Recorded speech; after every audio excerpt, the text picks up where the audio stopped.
If you feel like sugar and carbs are running your day, make sure to stick around because today I'm chatting about how to break a sugar addiction to balance those hormones and eventually lose those inches.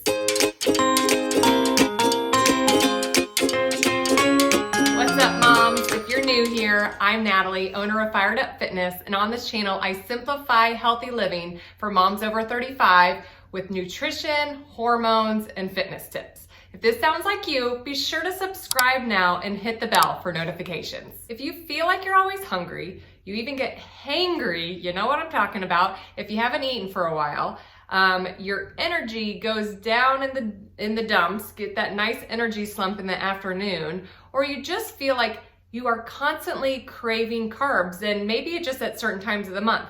If any of these are you, you might be having a sugar addiction. But don't feel bad. That was me 10 years ago. And back then, I really thought I was actually eating pretty healthy. I would have low-fat crackers. I would have orange juice and milk. I thought I was eating whole wheat bread, so I thought that was good to make sandwiches with. I would have, when I wanted chips, I would have baked chips.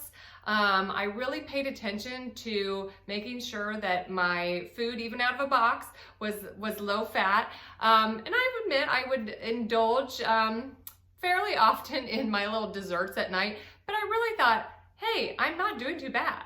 Well, it hurts a little bit more than I thought it was.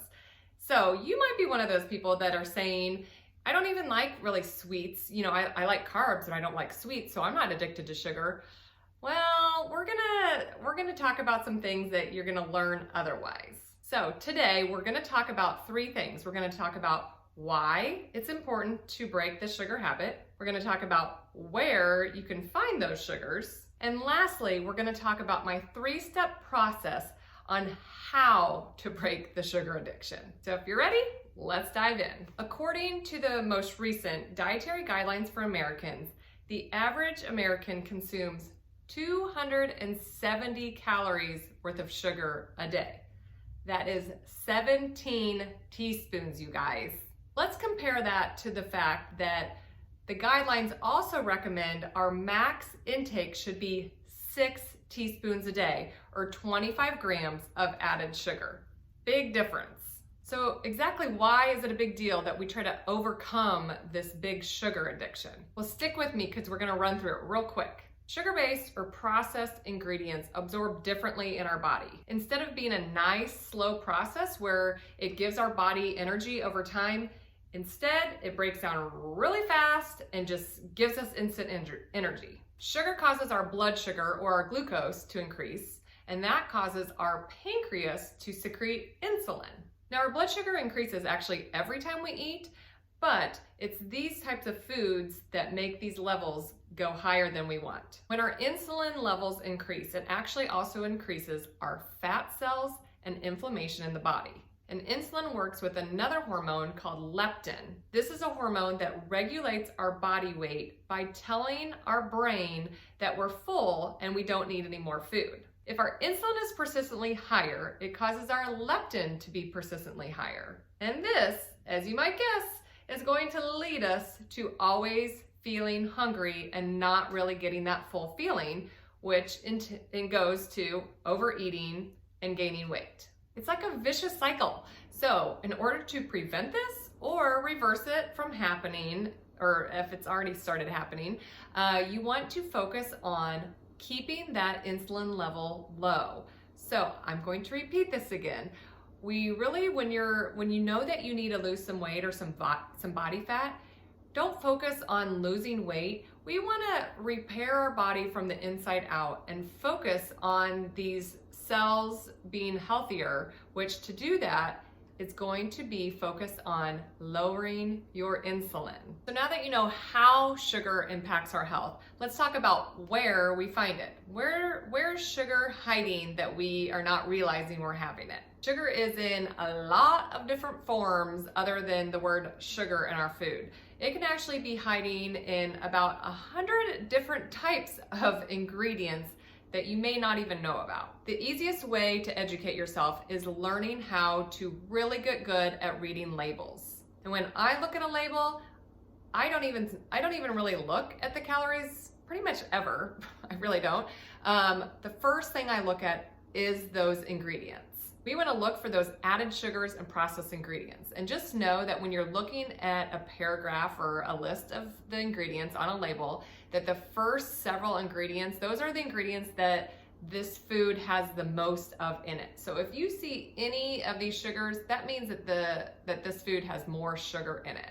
You want to look for words that contain, obviously, the word sugar, or honey, or molasses, or the word sweetener, or syrup is another big one. So some of these you might see often might be corn sweetener, brown sugar, malt syrup.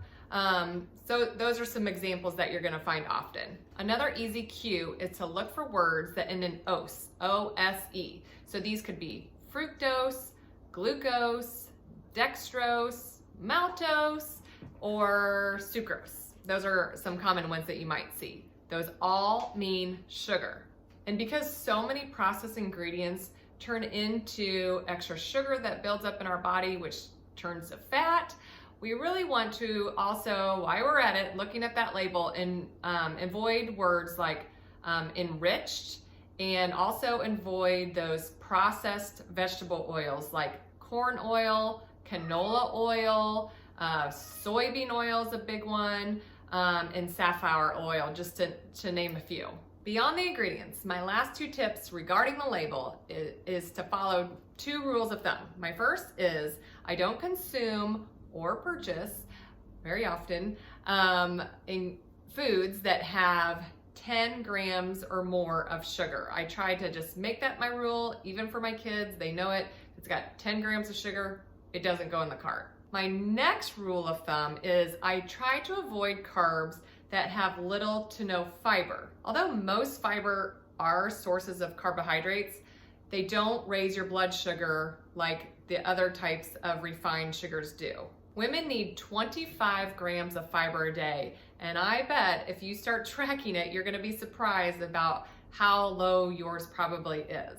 To break it down though, just think about that. That's about, if you're eating 3 meals a day, that's about 8 grams per meal. So if you're buying things in a package, just make sure that it's got a good dose of fiber in it, or even better, try those veggies and fruit, that it's going to do you a lot more good. Hey, real quick before I go on to talk about the how, or the 3-step process about crushing these cravings and how to do it, I'm kind of torn about my next video after this, but I want to help you guys out with what you need. So I either am going to talk about how I do intermittent fasting along with the crushing of the cravings process, or I could talk about more specific foods of what foods you should be eating to help this process even more. So if you want to know more about the intermittent fasting, put fasting in the comments. If you want to know more about the food and the specifics of that, put food in the comments. Now for the how of how you're going to crush these cravings. I honestly recommend you go cold turkey instead of in moderation when it comes to sugar. I promise it will make it easier in the end, but we're actually going to go cold turkey in small groups of foods to eliminate. The first group is drinks. Basically, don't drink your sugar. You're going to start your first week by eliminating all sweetened beverages, both with actual sugar and sugar ingredients or artificial sweetener. You know it's artificially sweetened if it has 0 calories, but it's still really sweet, and it contains the ingredients aspartame or sucralose, and sucralose is the same as Splenda, but still they're both no-goes because they are chemicals and they're tricking your brain to still think it's getting sugar and crave more. Be really careful if a label says sugar-free, and just really look at those ingredients. So some of the foods that you're gonna eliminate are gonna be sodas, diet sodas, juice of any kind, bottled smoothies of any kind, sweetened teas or sweetened lemonades, limeades, anything that you drink. Those coffee drinks, make sure to watch those coffee drinks, both hot and ice. If it is a sweet coffee drink and it's not sweetened with a natural sweetener like stevia only, then please avoid it to really try to crush those cravings for sugar. So after you get really good at not drinking the sugar, this might take like a week or two to get really good at it. I want you to move on to the next food group. And remember, we're completely eliminating these foods that I'm getting ready to talk about, but not forever. I'm not saying you can never have these foods again, but just for the time being, until you get your cravings under control. Remember, we gotta go cold turkey on these things. So you've got rid of your sugary drinks. Now I want you to get rid of the beige. And this is going to be any baked goods, treats, or candy. And we are going to give beige the boot. So this includes, you got your cookies and your muffins and cakes and cupcakes and pastries and croissants and breads and waffles and bagels and all of those yummy things, English muffins. So any of those things that are beige, and also including candy on top of that, any types of candy, chocolate or sugary kinds of candy, any of that, I want you to get rid of it. Get it out of your house, do a kitchen clean out, and start fresh so you are not tempted. Because remember, we're going cold turkey here just for the time being. I promise you can have these foods again in your life, but for the time being, we're trying to crush those cravings. So get them out of your kitchen. So you've ditched the sugar in your drinks. You've given those beige foods the boot. So now it's time for the third and final elimination of this going cold turkey to crush your cravings. You are going to pass, I mean take a pass, on processed foods and fried foods. And remember, you know how to identify those processed foods now because you are going to read labels, right? Getting rid of this last group of sugary carbs though are really going to help you stop those sugar crashes, stop getting that hangry feeling, and you're gonna start feeling so much better. Some of these foods that you're gonna wanna eliminate are cereals, granola bars, crackers, pretzels, chips, and that includes my baked chips that I used to eat, pasta, flour, tortillas, ooh, those packaged, frozen, healthy meals, and of course any fried potatoes or fried chicken or any fried food for that matter. You're probably like, okay, what am I supposed to eat now? Well, I'm gonna give you a hint.